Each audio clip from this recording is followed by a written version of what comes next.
말은 헬라어로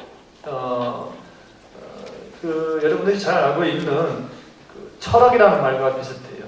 철학을 필로소피아, 필로소피로지 이렇게 부르는데, 필로소피, 소피 할 때 그게 지혜라는 말이에요. 요즘에 소피의 세계라는 책도 나오고 그러는데, 저도 하나 두껍게 하나 샀는데 사놓고 몇 장 있다가 나왔어요. 너무 어려워서. 그게 이 소피라는 말이 헬라어로 지혜라는 말이에요. 지식과 지혜라는 말은 달라요. 지식이라는 말은 우리 인간이 노력을 해서 얻은 것을 지식이라고 해요. 근데 지혜는 하나님으로부터 하늘에서 내려오는 은사입니다. 아멘. 지식과 지혜. 우리 학생들이 밤을 새서 책을 보면서 막 공부를 해가지고 애워서 알고 있는 것은 지식이라고 하고, 인간의 노력과 상관없이 하늘로부터 부어주시는 은사를 지혜라고 합니다. 좀 더 쉽게 접근을 해볼까요? 이런 거죠. 요즘 TV 방송에서도 이게 먹는 요리가 인기가 많잖아요. 냉장고를 부탁해 하고, 또 어떤 요리사가 나와가지고 이렇게 맛집 땡기면서 하고 그러는데, 요즘은 아주 먹는 이 TV 프로그램 가는데 내가 50% 이상이 다 먹는 거 아닌가 싶어요. 그러다 보니까 이게 이제 셰프, 이제 먹는 요리사들에 의한 이게 남자고 여자고 상관없이 그런 직업들이 이제 뜨게 되는데, 몇 년 전에 저희 사모가, 저희 안사람이 이렇게 학원을 다니겠다고 그러는 겁니다. 그래서 무슨 학원을 다니려고 하시느냐 했더니, 나에게 맛있는 음식을 해주기 위해서 요리 학원을 다니겠다고. 그래서 구해서 이렇게 무료로 해주는 요리 학원을 아주 몇 달 동안 열심히 다녔어요. 갔다 올 때마다 이렇게 가지고 부침개, 또 아주 이름도 들어보지 못한 것들을 이렇게 해오는데 아주 이쁘기는 되게 예뻐요. 그래서 가서 하는데 한 2시간, 3시간 동안 가가지고 요 조그만 거 요거 하나 만드는데 그거 2시간, 3시간 걸려서 했다는 거예요. 그래 가서 해보니까, 얘기 들어보니까 요거 만드는데 밀가루는 몇 그램이 들어가야 되고, 설탕은 몇 그램이 들어가야 되고, 이렇게 시간은, 온도는 몇 도에다가 해가지고 열심히 했다는 노트에 써가지고 그 그램 수대로 시간대로 온도를 재가지고 이렇게 해서 뭘 가져가는데 맛은 없더라고. 보기는 예뻐 보이는데 맛은 없어요. 미안해요, 이런 말 해서. 본인이 인정하니까 괜찮아. 근데 여러분, 우리 어머니들이 그게 온도가 몇 도인지 그람수 일일이 재가지고 하나요? 우리 어머니들 김치 담글 때도, 야, 설탕 몇 그램 넣어라, 미연 몇 그램 넣어라, 다시다 몇 그램 넣어라, 젓갈, 그러나요? 그냥 눈대중으로 알아서 손으로 집어넣고 버무리면 그게 맛있잖아. 끄떡끄떡하네. 이러는 걸 뭐라 그래요? 손맛이라고 해요, 손맛. 아이, 어르신들이, 이분들이 어디 요리하면 다니는 것도 아니에요. 야, 설탕 몇 그램을 넣어야 된다, 물을 얼마에 몇 그램, 온도는 몇 도, 이거 일일이 노트 줘가지고 배우는 거 아니에요. 그냥 어렸을 때부터 그냥 그 손맛, 어떻게 하다 보니까 탁 나오는데 그게 기가 막히게 맛있는 거야. 네? 이런 걸 지혜라고 하는 거예요. 노트 써가지고 몇 도시에 막 이렇게 써서 공부하는 것을 지식이라고 하고, 그냥 알아서 탁 있는데 그냥 맛있는 걸 지혜. 이럴 때 있면 그런 거야. 지식은 내가 열심히 노력해서 얻은 것이지만, 지혜는 하늘로부터 오는 거예요. 그 얘기를 해주면서 야고보 사도가 이야기해 주는데, 어떻게 하면 이게 하늘로부터, 위로부터 난 지혜를 얻을 수 있느냐? 여러분이 다 아는 건데, 첫 번째는 따라합시다. 첫 번째는 하나님을 경외할 때. 언제? 잠언서 말씀 보면 하나님을 아는 것이 지혜의 근본이다. 하나님을 경외하는 것이 지혜의 근본이다. 여러분, 우리가 하나님을 경외할 때 지혜가 생깁니다. 그리고 여러분, 기도할 때 하나님이 지혜를 주셔요. 예. 오늘 야고보서도가 하늘로부터 온 지혜, 그 지혜를 이야기해 주면서 어떻게 하면 지혜가 더 쓰느냐? 하나님을 경외할 때, 또 기도할 때, 세 번째는 여러분, 들을 때 지혜가 임해요. 그래서 솔로몬도 1,000번째 드리고 본인 자신이 어려서 너무 무지하니까 함께 뭐라고 요청을 해요? 내가 솔로몬아 내가 너에게 뭘 줄까?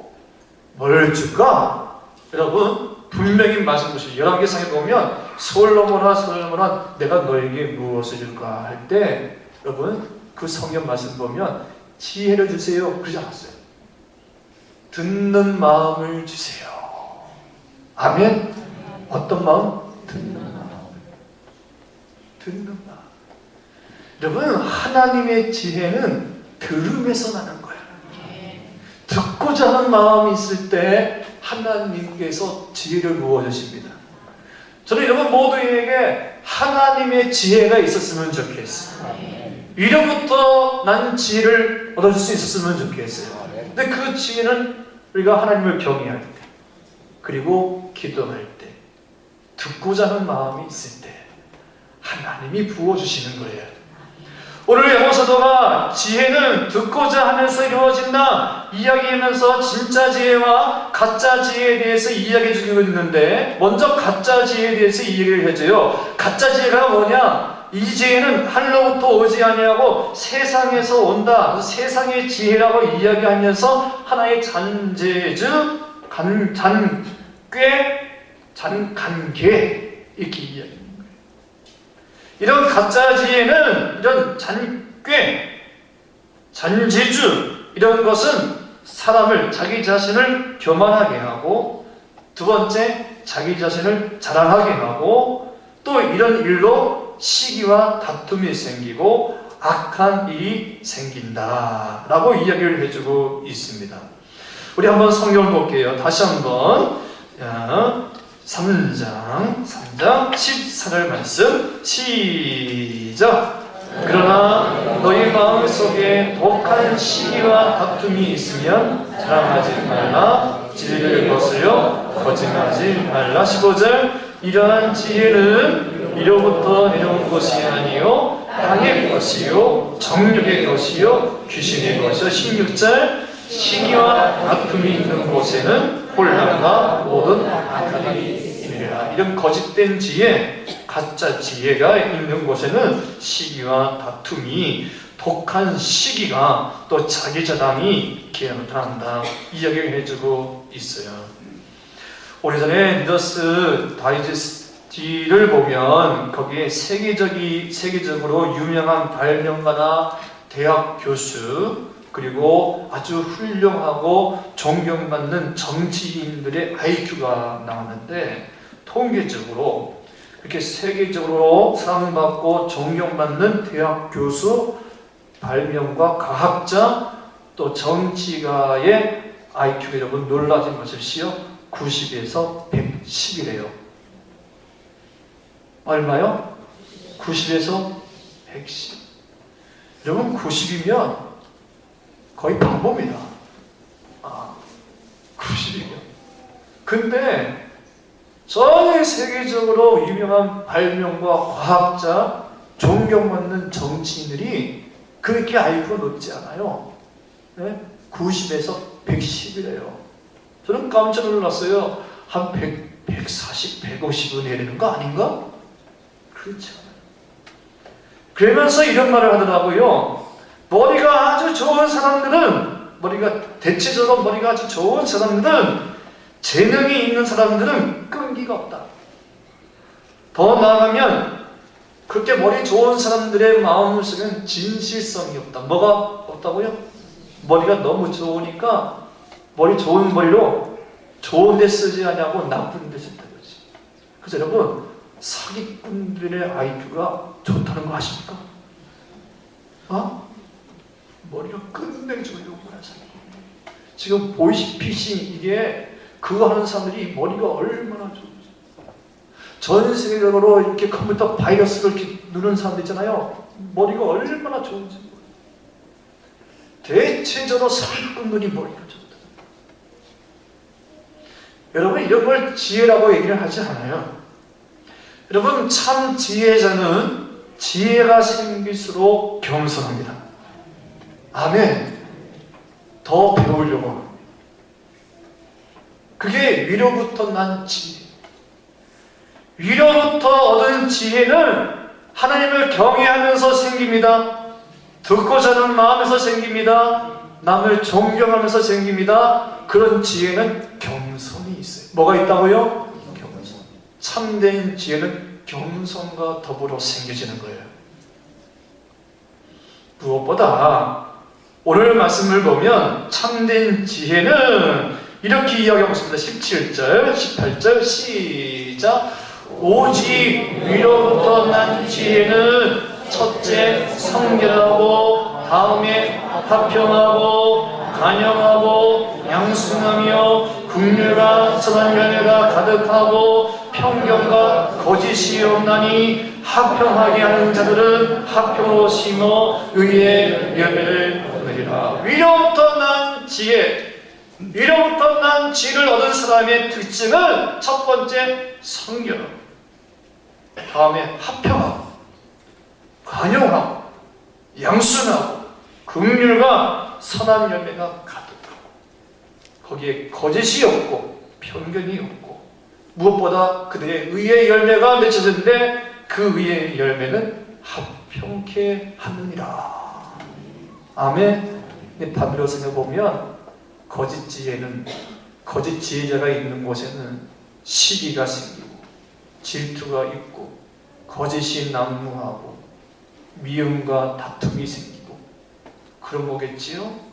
그러나 참된 지혜, 위로부터 난 지혜자가 있는 곳에는 겸손함이 있고 그 의의 열매가 화평이다.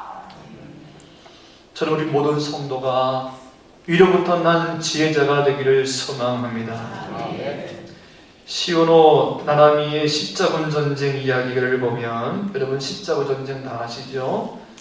이 십자군 전쟁은 사실 복음을 전파하려는 미션 전쟁이 아닙니다. 이건 참 부끄러운 전쟁이거든요. 그 동기가 아주 불순했어요. 교황과 봉건 제후가 합작을 해가지고 거짓 명분으로 성지탈환 이런 거짓 명분으로 자신의 권력을 세운 전쟁이 십자군 전쟁입니다. 이 십자군 전쟁 때문에 얼마나 무고한 희생자가 생기는지 몰라요. 소위 타락한 전쟁이죠.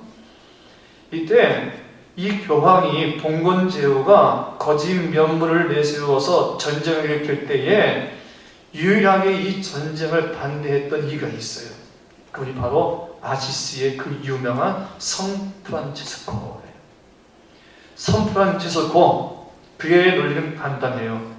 아무리 좋은 곳이라도 크리스찬은 평화의 도구가 되어야 한다. 뭐가 되어야 된다? 아무리 그 명분이 심지어 좋다 하더라도 그 크리스찬은 평화, 화평의 도구가 되어야 한다. 빛이 되어야 한다. 그러면서 반대를 했어요. 그리고 그가 쓴 기도문이 그 유명한 평화의 기도. 주여 나를 평화의 도구로 써주세요.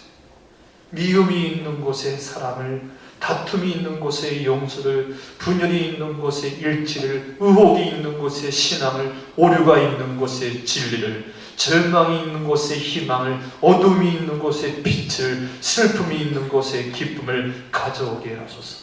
위로받기보다는 위로하며, 이해받기보다는 이해하며, 사랑받기보다는 사랑하게 하소서. 우리는 죽음으로써 받고, 용서함으로써 용서받고, 자기를 버리고 죽음으로써 영생을 얻기 때문입니다. 여러분, 위로부터 얻는 지혜자가 되기를 바랍니다. 세상은 세상 지혜로 출세하려고 하고 더 많이 벌려고 하고 성공하려고 하나? 여러분, 우리는 그리스도인입니다. 이로부터 난 그 지혜로 세상과 거슬려서 평화의 도구로 화평을 심고 또 사랑을 심고 의를 심는 주의 종들이 되기를 소망합니다. 아멘. 오늘 주신 말씀을 생각하면서 우리 기도할 때 하나님, 위로부터 난